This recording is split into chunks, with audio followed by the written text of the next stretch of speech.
What's up, everybody at home? Welcome to another episode of Izinja zeGame. My name is Josta Dladla. I'm your host, as you all know, and this show wouldn't be possible if it wasn't for NTN FC. My guest for today played for two of the biggest, I think one big team, and the other one is the most popular, and the one I think the last 8 years has been doing well, the most successful in the last 8 years in the PSL, league. So that's how I gotta put it.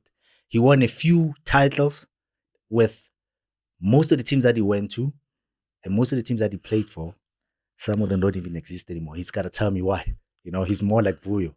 Vuyo, everywhere he went past, the clubs are no longer existing. Played for Bafana Bafana, played in the 2010 World Cup, and I think a few AFCON tournaments as well. Ladies and gentlemen, please welcome Siboniso Pa Gaxa. What up, my boy? No, I'm good. How are you, sir? Sure. If it's What? the contract lapha endlini mfethu, like ngifuna ukuthi ngisize ngayo. My boy, it's got some LLB stuff happening. What's happening, dog? Yeah. What's happening with your new life? How's that transition being in the office now? I know you've always been on the field, and now you sitting there reading documents for days. How's that being for you, dog? No. But firstly, thanks for the invite, man. Thanks for the invite. I mean, yeah, it's been good. It's been good just to move away from being in the field and then moving into completely a different space.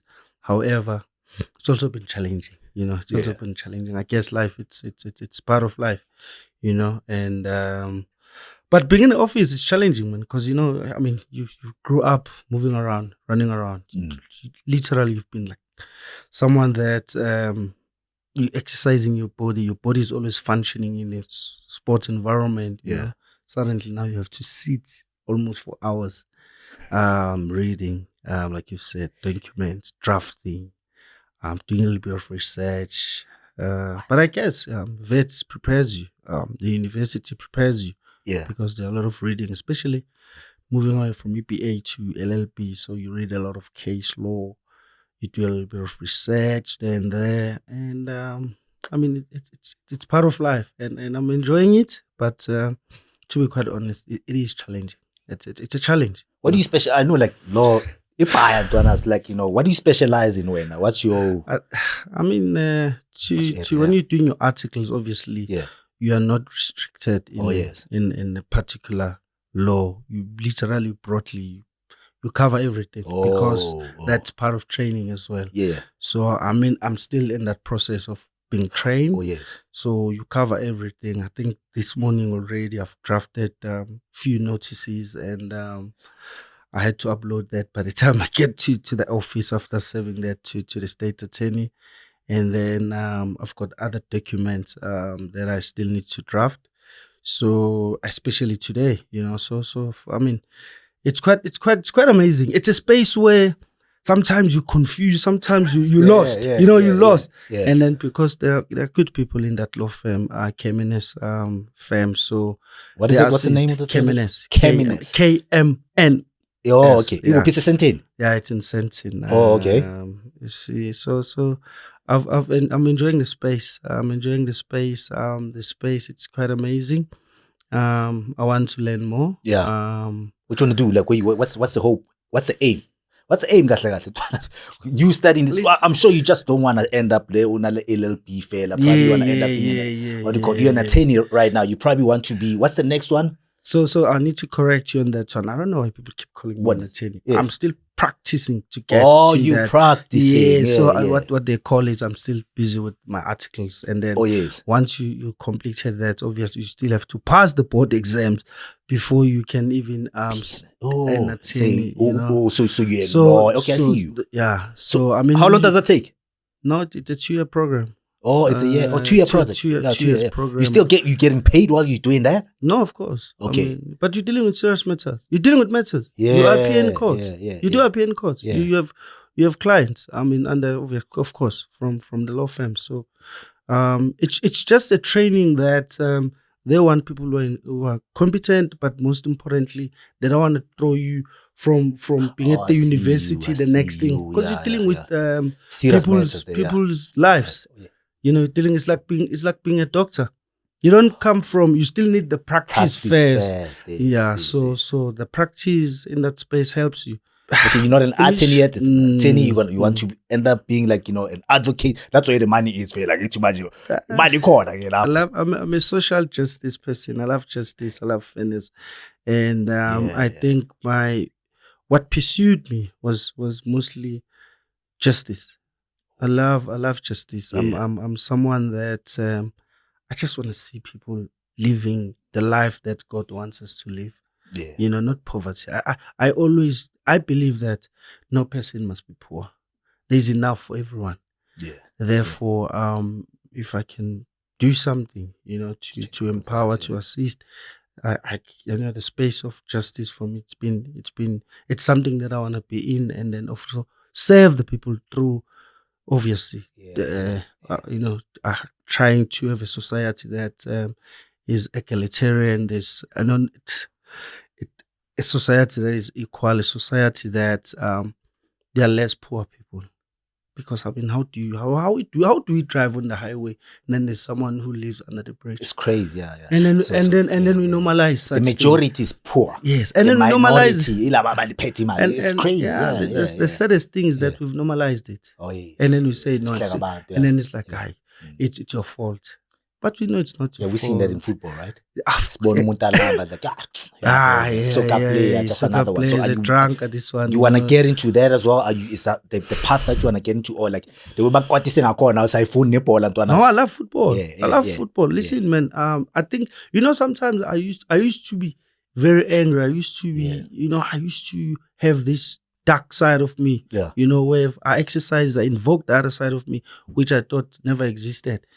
And then later on in life, when I started reading more, you know, through the Bible, you know, meeting the right pastors, you know, then they said to me, listen, man, you mustn't have anger. You know, people can hurt you.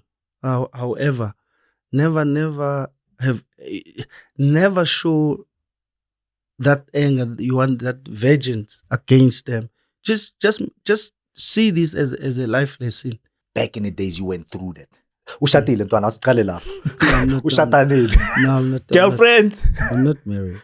You remember we had a conversation about that, and you were in a dark space. And I've got a best friend of mine, like Rockman Lami, that actually, like, you know, helped me with a lot. I shared a room with him for the longest of time. And every time I talk to a lot of people, his name comes up. And you basically, like, you know, told me that, you know, this guy really like took you out of the like, you know, dark place. Hence, you don't like Namanja or shot Namanja or a girlfriend because of what you went through back in the days. Do you wanna share that? Yeah, it's a personal experience, but these things sometimes you have to share so that other people can learn. I had a very tough time, and this was around 2009. Unfortunately, the relationship was just this was the year before the World Cup. It was tough. It has to do with the relationship. Someone that I really love at the time, but unfortunately, things do happen. But I just want to protect the person as well. No names. However, there was a point when I wanted to at some point I was in a space where, at that moment, after finding out, that was just finding out what. So what? She was cheating, or like you found out somebody else was. Let me put it this way: I don't want to go into deep in it, but I want to speak about the experience. But it's something that has to do with the relationship, and then the relationship obviously collapsed.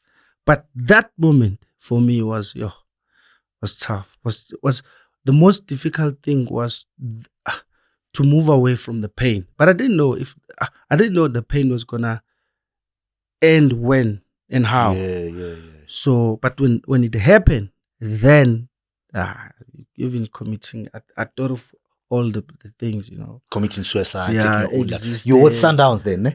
Yeah, I was at Sundowns then. Yeah. People don't even know this, but you go into training every day, you smile, you always like making jokes and like being a fool on the side. And you're going through this.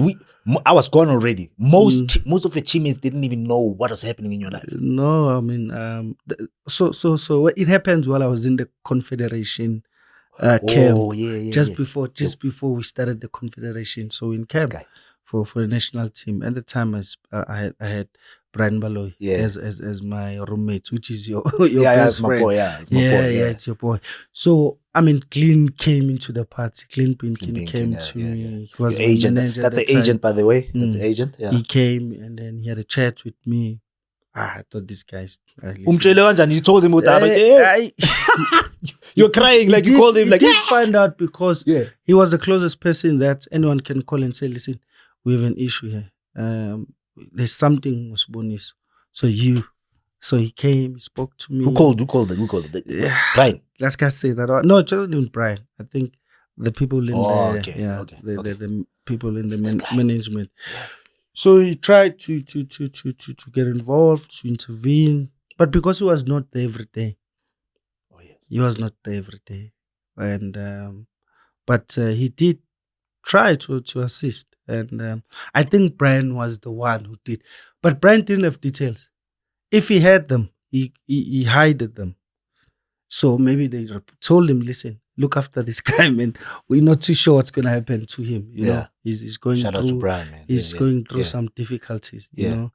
And Brian being Brian, you know Brian, you know, he's easy man. And when Brian likes you. Yeah. You know. If he doesn't like you, you'll know. Yeah. So Brian was the one who played a significant role. But I didn't want to show it because now if he do it too much, then I'll pick it up and I'm like, hey, Makai, listen, this is my pain. Let me go through this pain. You know, that's you. You don't want like people in your business and all those type. You always been that type of guy that isolated yourself and just dealt with you. Yeah. But, so and you can imagine you go to training twice every day with this pain. With this pain. Bro. But Spider was there. Clint Pinkin was there. It was hard. It was tough. How I survived, only God knows. So you didn't even go for counseling, Donas, or anything? No, counseling. You see, sometimes, and people, the people that knows what happened, they will then, when they question this thing, then I'm like, my guy, I grew up Kwamash. I've seen worse. I've seen worse. I've seen, when I say worse, I mean death. Of course. And life, some people didn't respect life. So that was just things that you experience on a daily basis. People don't know what football players go through every day. No, we just literally go through whatever at home. We get to training. We do what we do. We go back to our pain. Weekend comes, you go play. You got your fans like on your case every time. And they don't know that we carry so much, bruh. That's the hardest part because fans, yes, they can destroy you. At Chiefs, because I've been on Pumagamash. At Chiefs, they will tell you the worst things. But for some reason, I was like, hey, my guy, you're here to work. This is your work. This is your bread and butter. People don't care. Because the next match you win, you the best thing ever. You the darling. Yeah. Then you realize that even for them, it's emotion. You know, they speak from emotions. But emotions does impact other people's life. It doesn't mean that because you're going through, you can say whatever you want to anyone. You must also understand that person is human. It's human. He's got the similar feelings. He can feel the same things. You know, he can be hurt. Therefore, you must be careful. But you also understand these people are fans. Who gave you that name? Which one? Pa. Like that nickname, Pa. Was it like, I read somewhere what somehow you've always had like, you always carried yourself as an Khropman when you were a kid, even Ekaslak and whatever. So who came up with that thing with the Pa? No, it's crazy. It's funny. And I don't know which interview I had previously. They asked me a similar question. And then I explained it to them. I said, listen, Upa comes from the African language as Upa. Pa in Afrikaans means dad. And they picked it up, at an early age. And it's crazy they called me Pa. They could have called me maybe something else that has to do with leadership. A skill but Pa was more of, he's got some, not leadership per se, but forefront. He wants to be in the forefront. You took a bullet for everybody. So everything as a child. For real? Yeah, man. If I tell you how I grew up, then you'll understand. I used to sleep alone at the age of 5 or 6. My granny would go 7 in my kitchen. Like But she couldn't come back because mom told me 7 you can't come back. I mean, you have to stay behind because you have to look at other kids. Yeah, I used to sleep alone. No electricity. So yeah. My mom left me when I was fairly young. So Mangshabo, which is now called, what is it, grade 1 or standard 1, first year at the time. So I used to sleep by myself. 6 o'clock, you have to wake up, prepare yourself. Walk to school. At that age, and I had to find ways to survive. Then I started working my tech shop. Hey, Baba, I've had a 6-year-old. What? I used to. I fought to survive. And but you understood, I'm going to work. I can't come back maybe. And then at night. I will go and you may stop in. My 5 with the hope of boy. Then man realized you go back. You are Then go back home. Then you normalize this thing. You start knowing what they are disappointed. Because there was no communication back then. Even we couldn't afford. But school and candle, primer stove, petrol, paraffin. No, there was no electricity. You have to go back home. Yeah. What do you eat? Share something with it. If I don't come back, there's but like I mean, bread and whatever. So at the time we had about neighbors. Sometimes neighbors will then go and eat there. But and then I realized I'm willing 7. Then I started working my tech shops. And tech shops, your salary, it's your ogul. They will give you like a kotanyan in a polo or something. Mangshais. Yeah, Mangshais. You doing grade 1. And then from obviously Mang looking cool. So Mang looking like the second loan. The grade standard 2, standard 3. Guys, standard 2 is grade 2. What standard 2? Yeah, it's grade 2. Grade 2, yes. No. Grade 3 or grade 2? No, grade man, I'm going to grade R, grade 1, grade 2. There's grade 1 is A. Yeah. Oh, kunje. Bantu education, yeah. Oh, yo. So we grew up in that environment. We grew up in that system. I was at School of Excellence. I didn't know you haven't asked about this. You were asking about Guamashu and stuff. So let me just wrap it up, especially with regards to Guamashu. Guamashu taught me a lot of things. Abo Kinta Guamashu taught me because those were our role model. But then when I was exposed to football, your Dr. Kumalos, your Lucas, and them, watching them on TV. And also obviously other players that played for African Wanderers, Abanyiba Selokshin, Abos Fiso Kaba, Siyabonga Nomvete, because so this Fuma Guamash, Abu Ri, and sometimes you have when they come as Shailu. This is now when you move to what? You move to your aunts now. Yeah, I met my aunts. Yeah. So I mean, you're exposed. But football was big. Yeah. No. When it's schools playing against each other, the generation of vet. This for like which school was popular that we know, like with Soweto. Kwamashu had Umzuvele. Yeah. We had other school. What's that? Entuzuma, which was very competitive. But we about Ebaka or something. There were other schools Abagadi. I just can't remember the name of the school. But there were few schools that you knew, and used to produce top players, So there were quite a few players that were great at the time, and they were significant, and they played good football. It was unfortunate that and school football used to be huge. It used to be big, man. When you there at school, schools, and then when I moved to obviously in my high school, we were competitive, But it's about all the fields. Maxwell a particular school. The walk from school to the stadium or to the ground. Those 2 schools. The road, natural. The whole schools. Twagdala CP. Mzuveli nebaka. Yawani printers makoko. Yeah. Packed to the fullest. School kids only. And all the whole thing packed. So when you saw them go Pirates and Wanderers, like No, Yeah. There were stars already way before that. Way before that. Oh, Way.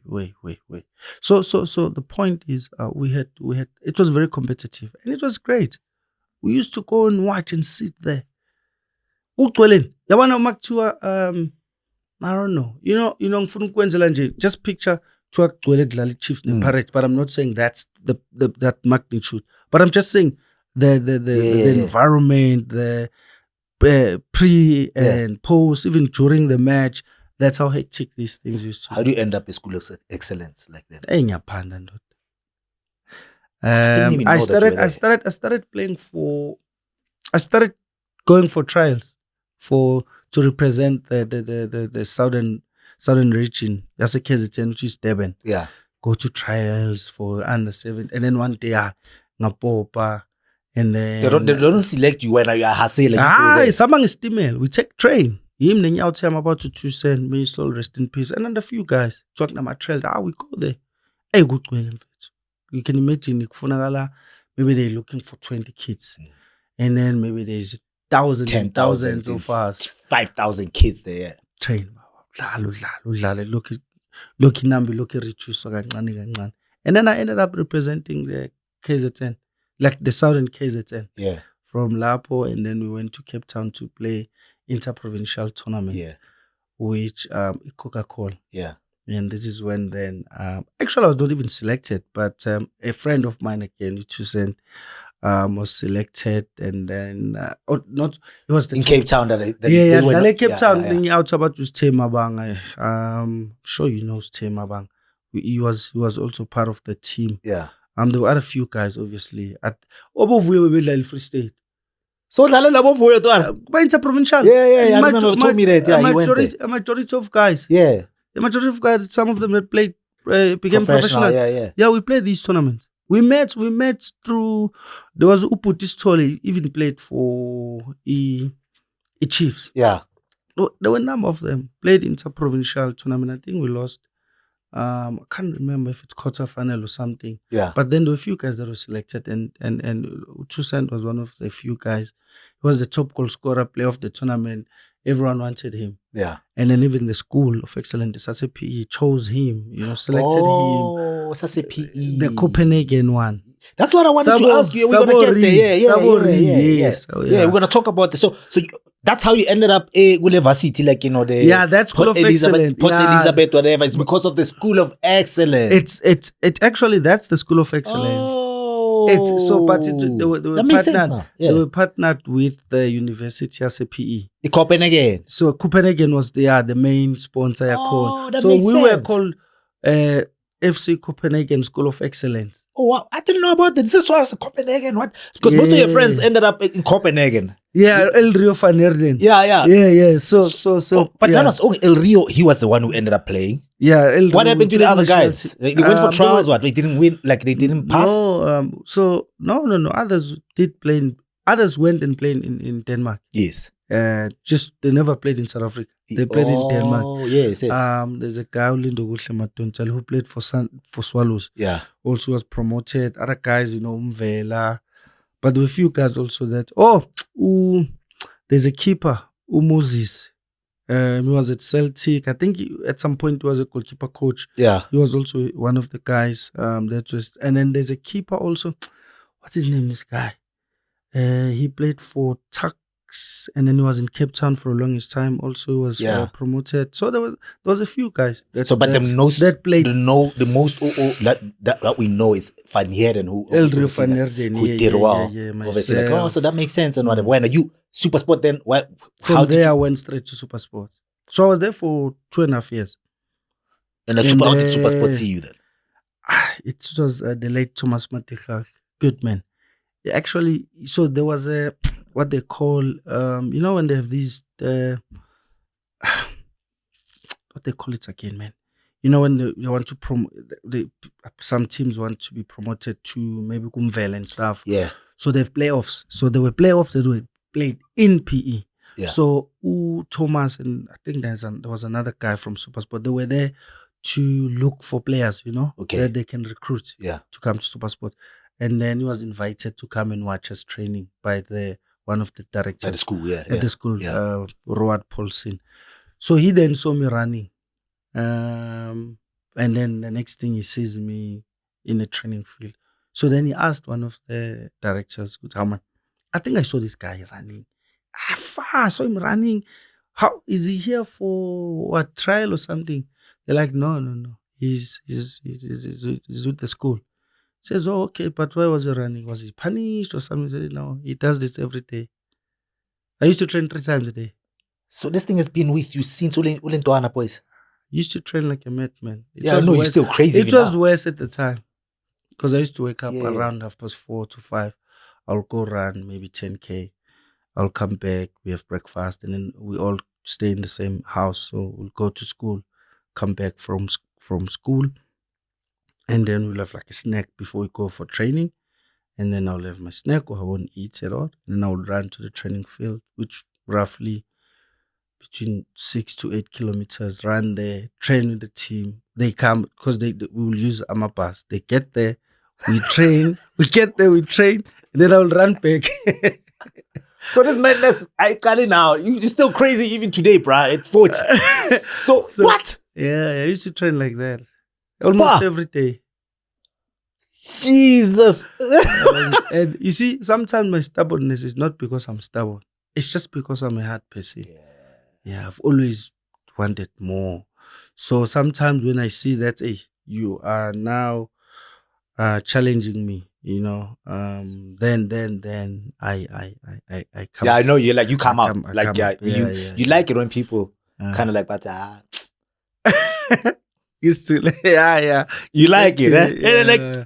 And then you come out and I'm like, this guy is like, you're like savage, like you, I've got silent killer, like you just and whatever. So because you've always, you know that I work harder than you, I train harder than you. Yeah. And you next. I study harder than you. I used to study like I even today. I would leave varsity at 2. By the time of the library, I'm there in the morning. So I've always been. I thought at the time it was a physical thing. Then I realized later on it's not a physical thing. It's my attitude. So you get there, Thomas selects you. Obviously, he tells Pitso about you. You get to SuperSport. How was that environment? Change and everything. Like, how was, if you had to sum up like Pitso as a whole, and the players that you found there at SuperSport? Sure. Let me first start with so what happened is that when you're in the school of when you're in an environment like School of Excellence, all you want is to be a professional player. That's all you want. You know, once you're a professional player, then you figure things out. Once you're in the space, what happened is that I wanted to be a professional player.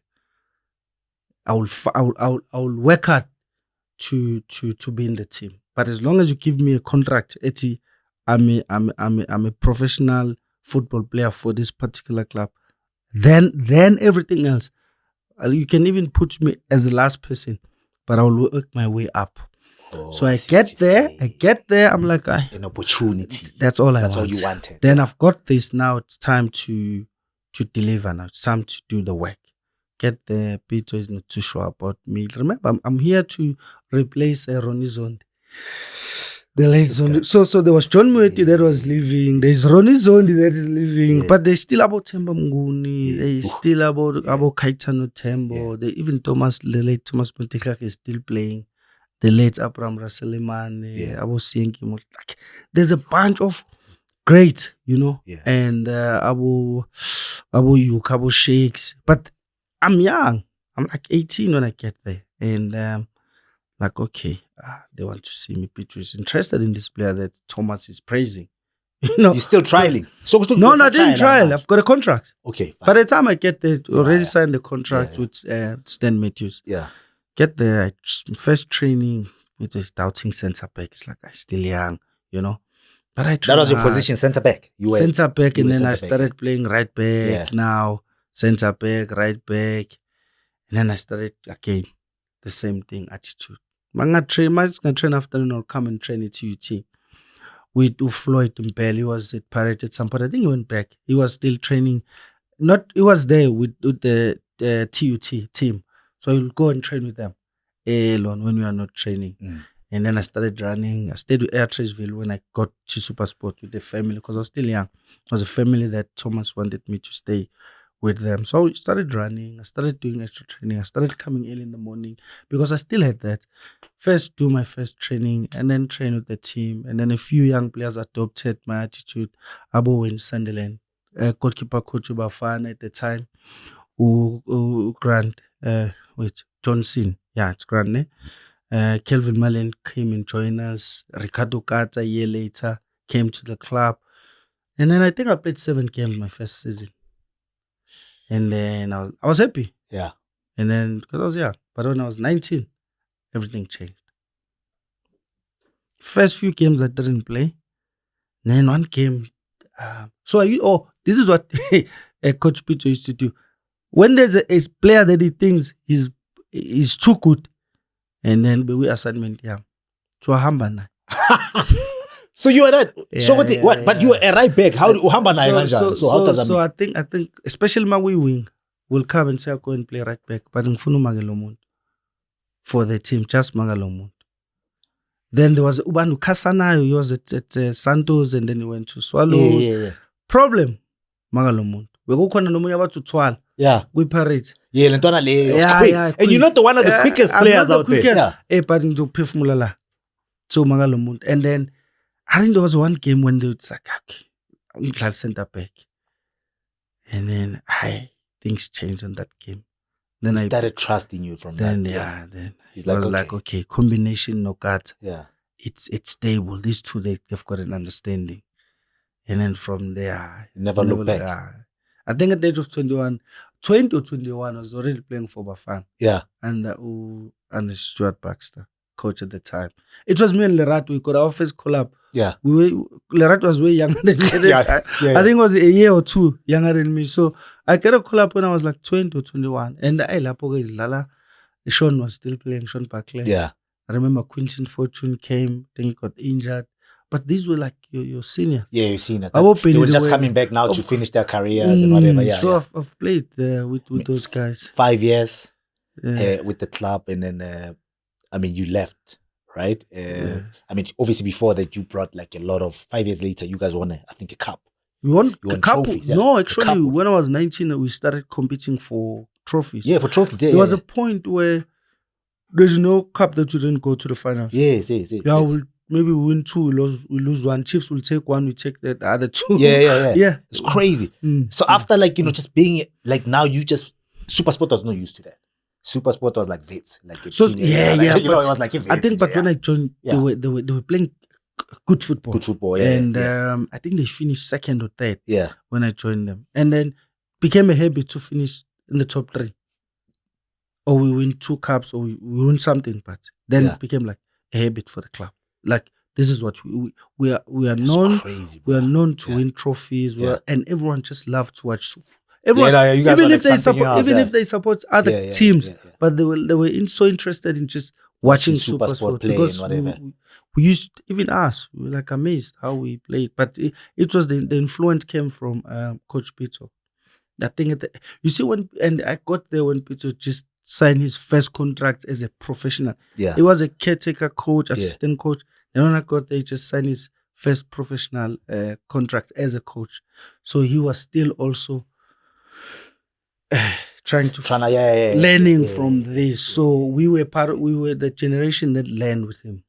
So you were like the guinea pigs at Pitso. Yeah, that's why he liked you guys so much. So he's like, no, these are the guys that everything that people know me because of these guys. Everybody was crazy about football. If you had to compare him with Gavin Hunt, I know you obviously won a lot of trophies with him before then Pitso took over and whatever. Like, how's Gavin compared to Pitso? I always say the comparison it's the comparison for me it's false because we are dealing with 2 completely different coaches who are also in the same space because they are both coaches, Yeah. Pitso is something else. Pitso at the time when he coached me for like 5 to 6 years, the hunger he had, the research, the love of sport. We used to go and watch PSL games as a team. We'll go to a stadium. So like Cosmos Lane Pirates a lot. Coach, We were it's crazy. so he was also, you know, we used to, so he was crazy about football. Yeah. He was also learning. He wanted to learn with us. He wanted to improve himself while he's also improving his players, you know. So, and he had a different, he wanted to play a different style compared to Kevin. We used to watch AC Milan. There was a point when we were training, playing like AC Milan. The AC Milan of Cafu, Gattuso, Nesta, Pirlo, Nesta. Yeah. At some point, my nickname was Nesta. I was called Nick Next. Yeah. Crazy. Bengu Nesta, Abu Pirlo. The quiet assassin. Yeah. So Abu Kaka. Yeah. So we train like them. And we'll go and play like them. And we'll hammer. I never picked it up, bro. We'll hammer you for. We played a system that was out of this world. You know, we'll play a striker, but sometimes the striker will go and Pirlo. I mean, we watch Shevchenko. That was I think that was Abraham Rasseliman. Yeah. So everyone had a name. The young ones, if you don't know Abraham Rasseliman, may his soul rest in peace. I mean, we lost him like at an early age. What a striker, bro! What a nine. Deadly. So what he used to do, so the Pitso Mosimane, baba. Check Shevchenko, no, we train like them. We train like AC Milan, and we'll hammer you. I go west if you're playing teams that goes 1-on-1, like your Platinum Stars, like your Cosmos. Yes. You're dead. Because it was just crazy. Because our the system, we move, we move exactly like AC Milan, man. We had sheikhs that sit like Pirlo, Sibeko, and then we had Abu Masina, Dennis Masina. Workhorses, like when they Swazi International. International. And then we have the younger ones like my same age as me, Richard Ranchis, Pusiso Mahlangu, Dan Clayt. But we had a solid club, a team. You joined Sundowns, missing out on the SuperSport third title. No, I left on the first one, so I only won one. With, for SuperSport. So, and then do you regret that? I mean, they won 3, bro. Like, just after no. I mean, you regret that? No, I don't. It was just another move to go to another club, and also I wanted to. I think Brian, when he was here, he explained this that Patrice, Dr. Patrice now was building something. You know, he wanted a Sundowns in his own image, in his own head. He had something, and he was building something. Yeah. So I was part of the project at some point. So for me, I think he will always cherish those, you know, who were part of a project when he also started. The offer was too good to say no. No, the offer was okay. But Sundowns was also moving into a particular direction. And I wanted to be part of that journey. People don't know that, you know, you were where it is now. You I was there as well. I think it was like a year or two. Yeah. How was that? Like, you know, how was that transition also? I mean, you already used to win. That's transition to Sundowns. I always ask that. How was that, bro? Like, no, Sundowns, unfortunately, at the time, remember, they were still figuring things out. I think my first season we were coached by 5 coaches. Madness. Yeah. But the point again, Sundowns was moving into a direction. They were in a process, in a journey. You know, they were not even close to where they wanted to be. Yeah. So I was part of a learning curve. Yeah. So having those number of coaches, Sundowns was also a learning curve at the time. Therefore, unfortunately, we were part of the people that were part of that learning process. So we've had different coaches. We have figured Nin is gone, a new one is in. Let me name them for you. Let me name them. Henry Michel, right? But no, that's before. That's before you. When I got there, it was Trot. Yeah. A coach no. Harry Harry's there's a third. Dumitru, are you there with Dumitru? I was there. Dumitru, Stashkov. Even they coached me, not the French guy that you've just mentioned now. Yeah. Michel, yeah. I was there as well with Michel. But that season, there was Michel. We had, I think, 3 or 4. Trot started. Trot started. Yes. And then from there, they were fired. It was, I think also it was defender at Chiefs. The white guy was centre back at Chiefs, man. The great captain Bafana. Neil Tovey. Neil Tovey then. I came. No, he came after him. Gone. Oh, no, it was he was already yeah. gone. He was already gone. So I got there because about Trot left, and then I think we had Michelle. I can't remember who. I think we had Michelle, and then we ended up. And Angela Kappa, were you there with Angela Kappa? And then the season Valua, the late you mentioned his name. Dimitri. Yeah. But then the following season, then it was stable. Oh, yes. Because we had Stoshkov. Crazy times though. It was like a tavern there then. Yeah, like when but I like Stoshkov. Stoshkov actually he helped Patrice because he came to the club with a different mentality. He didn't want the management close to the field. He took the blame. He didn't want interference. So he changed. Remember, we're learning. Yes. So someone else came with a different mentality to say, no, I'm in charge. I'm in charge on everything that has to do with players. No one else within the management. I remember he used to be mad when the chairman used to come into the you will. It was Michelle one day. This was madness. This is halftime. So, Patrice used to love coming to the dressing room in halftime. Yeah. I lay Pambananai. Even Stoshkov was crazy. It's like, no, he doesn't want anyone in his dressing room. He wants to coach. He wants to be the one who's in charge. But you must remember, Patrice was also someone that was in a process. He was also learning. He was also trying to figure this thing that he just put himself in. And for him, sometimes it was emotional. Patrice used to coach us. People don't know. You have time. He used not coaches like he will stand there and say, no, you must do this. But he will come close to you. He said, come, my boy. I'm like, yeah, he's also. But then I understand, even it's emotional for him. Yes. It's not that he wants to be a coach, but it's an emotional thing. Maybe the success, he thought maybe it was going to be quick. Now it's taking longer. Yes. But he was a great man. Yeah. I've never seen Mondays become one of my best days ever. In football. In football. No, in life. Yeah. The only time Mondays for me was the best. It's when I played for Sundowns. Why? What happened? I know that the president of the club is coming. When he gets there, tells you, we won. We won Saturday, we won on Sunday. You're getting a bonus. I know. Every meetings we have, Mondays were the best moments ever because we'll get a bonus. Not the usual cap. It changes. When he's happy, double up the whole thing. Sometimes everyone must get everyone just reserves and everyone excited. But what I like to remember what he used to do to the coaches. Get out.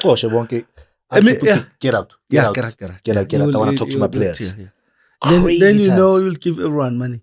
That's crazy. He gives everyone money, and then we'll have a player of the week or the month.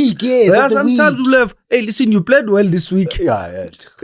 Surprise, yes, 5,000. No, surprise, I'll give you 15. Yeah, 15. Okay, but because I gave surprise 15. I must give also. I must give this one 5,000. Josta 5,000 because you played. Because also I like you 5,000. But crazy, bro. To be quite honest, Patrice, it's exciting. Something and else, he gave us money. Do you think he deserves it now, bro? Do you think what's going on to Sundowns? No, of course. People don't know what he went through, bro. It's someone that knew what he was doing. What he did not understand was not that he didn't understand. The challenges that he encountered was the process. The most difficult thing? You can have the best idea, but unfortunately, you have to work towards that. So while you're working towards that, you're gonna face challenges, you're gonna face obstacles.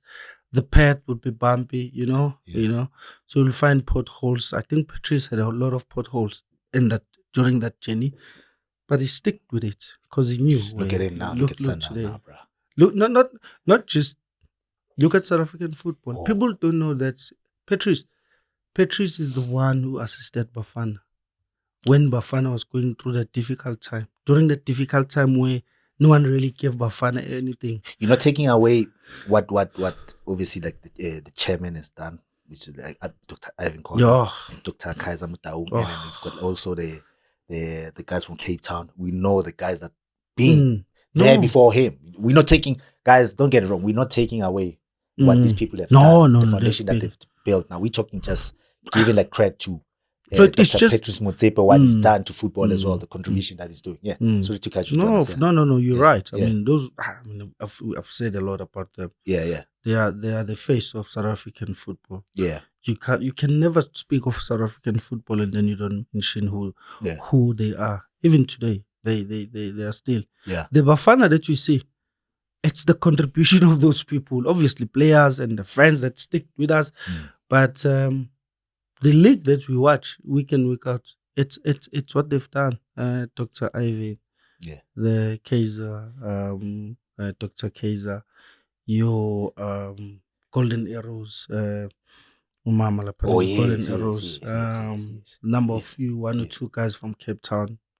Fortunately, things are not going well for Cape Townians when it comes to football, but they've been great. But you gotta give it to Dr. Patrice Motsepe for taking the salary level. You know, come on. You know what we're getting paid, bro. Like, since he came, we know people are getting paid like madman. And it's still not enough for soccer players, by the way. No, it's not. But we call it based on the South African law, space. But I mean, also Stan Matthews. Oh, yes. Stan, he's been in football for years. At some point, he was, I think, CEO or something in the PSL. Yeah, but he just never talks too much. He's just one of those just likes to be in the background. No. SuperSport. For SuperSport, the SuperSport we watched, he was the CEO. He was the chairman. Yeah. We SuperSport. He signed me. He's the man that signed me. And he was paying you guys well, bro. Like when I hear the salaries, I'm like, what? Nah, I don't know. Like what? SuperSport. They were getting paid a lot of money, bro. Like, we always thought like Chiefs, Sundowns, whatever. SuperSport players, bro. It was something else, man. Like growth and stuff, they started paying well. But remember, it's a big company. Oh, yes. Yeah. And the good thing about SuperSport, how they run their affairs. Yes. They were structured. Development was crazy. So I'm a friend with Dladla Nabo Zongo. Yo! I saw that. Came it from there. There's a lot of young boys that came from. There's that one old picture that I saw. There's a lot of players that come from like SuperSport. Yeah, when it was still with that the team from Feyenoord. Ranji. Is it? No, not Ranji. How about Dan Clate? Dane, I saw like there was a lot of boys. But there were others also. Abu Mokoch. Yes, that's the one that I was looking for. Yeah. I mean, there are a number of them. Abu Pule, there's a boy that used to be called Pule. Abu Zongo, yes. Nabo Bibo. Yes, Bibo, yes. Yeah, Nabo Bibo. And Manti. Manti as well. I was shocked. I saw Manti's picture. I'm like, this is Manti. Yeah, they played for SuperSport. It was crazy. There are a number of them. How do you feel about them? Even the current Bafana goalkeeper. Yeah. Williams. Yeah, it's from SuperSport. Yeah, but like, how do you feel about like even now what else about, and then later on, of course, Kwafika Bomkwena and Abombul and Aboban. Yeah. So they come from. I mean, it's no longer there. How do you feel about that? Like now we see Celtics yashawa ngathi nayo izofana neVits. I don't know exactly. Not the politics, but what they sell and all of that. But obviously, we hear that DSTV buy Tenga to a French company. We don't know how true is that. No, it's theirs. Okay, things so, like that. So I think maybe based on those guys are not. They're not about football. But they're I all think about making money based for on themselves. those that as well. However, I know that the development is still here. Yeah. I think that SuperSport people are pretty much involved. Obviously, in the long run, that will change. But SuperSport is still managing the affairs of the development. But I don't know. I don't know the arrangement fully. But I know that they are still part of it. What happened? Like there was leaving Sundowns. Like there was just a whole lot of drama there, bro. Like how happened there, brother? Like I mean, just it's another thing that sometimes I'm like I don't talk about it. But no, man. Just to summarize it for you, to give you the synopsis. 2009 I had an offer after Confed to go and play in Italy. There was a time that just promoted. I think it was Siena or something, if I can remember correctly. They just called, and then they had an offer to buy me out because their right back just got injured, long-term injury, so they were buying me. But I think Patrice didn't want me to leave, and we just in an arrangement the following season. No, after the World Cup, I will go. After the World Cup, we will let you go. But that team, if you don't sign a match. Yeah. But I think also remember Patrice is in the journey, and funny enough, Sundowns had, I think, 6 players in the World Cup squad. Yes. More than everyone else. Yes. So obviously, but for Patrice, that was the moment. He wanted that credit, too. like, So he didn't want to. Just to what, maybe it's on twin. What's the word? This word, just to the so-called big players, so-called big teams. You know what I mean? Yeah, this is me now. You know what I mean? You thought I was gonna fail. Now this is me. Yeah. But now we see that. Sorry to cut you, Tona. We see that happening with Ribeiro. We see a lot of players like Sundowns player that left.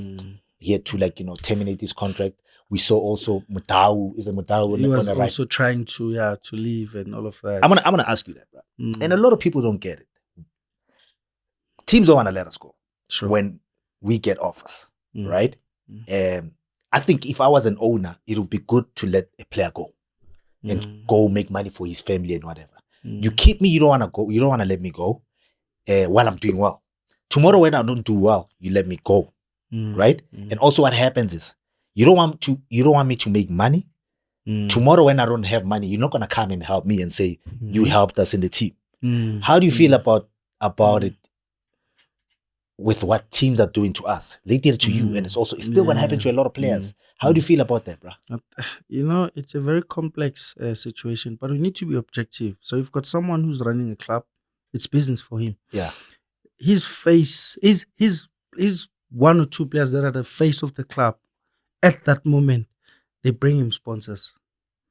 Because Adidas want to associate with Josta, Dladla, who's doing extremely well, who's playing for Chiefs. I'm just making an example. Therefore, Chiefs can't let you go because you're giving Chiefs 200 million. You don't know that because the agreement is that Josta must not leave because Josta, he's the one. I'm MTN. I'm sponsoring. Okay, I'm Vodacom. I'm sponsoring Chiefs. And Vodacom knows that the only way they're going to make money is when Josta is playing for Chiefs. And we'll give Chiefs 200 million. However, we're going to use Josta for some of these marketing and initiatives and all of that. So it's a complex situation if you're running a business, At the same time, if I'm a player, it's also, I want to go and make more money. So this is where also we need to be very, very careful how we address these things. And you also contracted with the team, However, this is the disadvantage about this is that when a team, they don't want you. When they don't want you, they can do a number of things. Sometimes you don't even allow to train with the team. They frustrate you. So that's why I said we need to be objective to look at both sides. We're not talking only from the player side of things. We also have to address the issue of if a player is doing so well that keeping him it attracts sponsors. Then as a businessman, I wouldn't want to let go of that player. And also if I'm winning matches and leagues through this guy, and this guy represents the national team, and in the national team is doing well, I wouldn't want to let go of this player because that then pay him well. Helps pay me. Him well then. Pay him. If then bafuna umguy 10 rand or umguy 1 rand. So why don't you give him that? Those are the things that image rights, right? Yeah. You're talking about image rights. But I understand what you're saying, but those are the things you negotiate. Just okay. You need to negotiate. I've left clubs where I went AWOL, didn't come to training. That was the situation at Sundowns. So what you say now looking at it today, I'm like, that could have been handled differently. However, so this thing got its own cons and pros, disadvantages and advantages, because sometimes when a club wants to get rid of you, they do strange things. Sometimes you're not even allowed. They'll tell you, no, stay at home. We're cutting your salary. We want to cut your salary.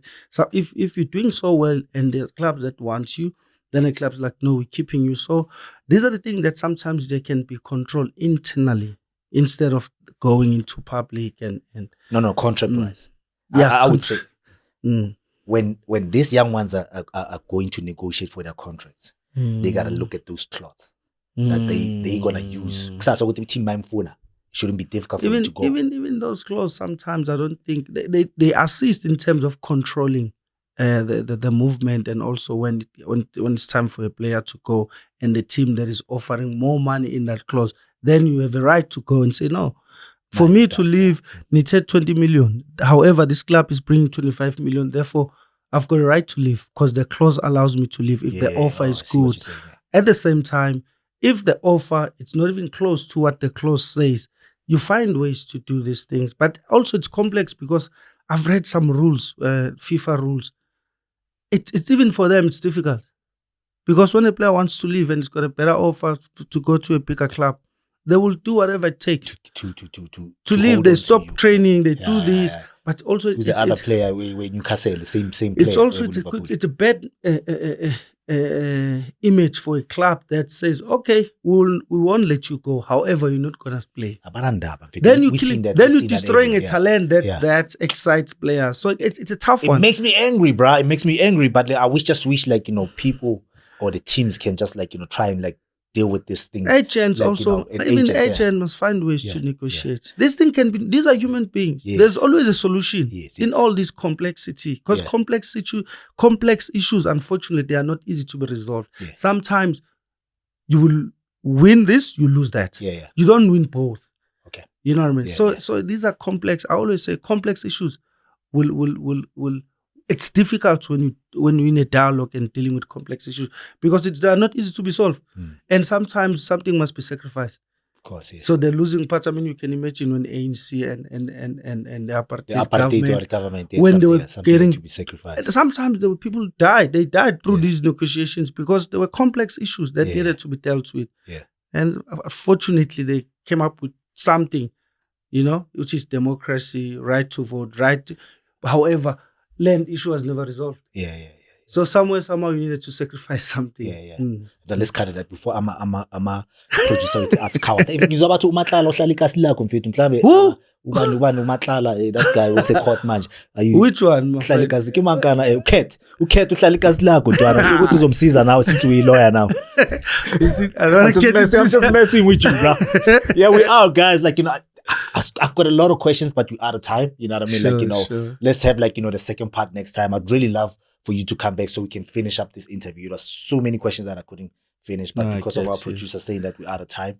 Sure. Thanks for coming through. Thanks for, I know you've been doing a lot of interviews, but I just wanted you to come and be part of Izinja zeGame's family. Sure. You know what I mean? And guys, thanks for the support. As you know that, this show wouldn't be possible if it wasn't for your support. Keep on supporting us. You can still find us on YouTube. You can find us at mtnfc.co.za where you can win yourself some lovely prizes, jerseys, signed up jerseys, whatever. There's a lot of competitions happening out there. And you can also find us on Spotify and also keep on supporting. This show is all made for you. No, thanks. Thanks for having me. So, contract down. We out, guys. Sharp. Yeah.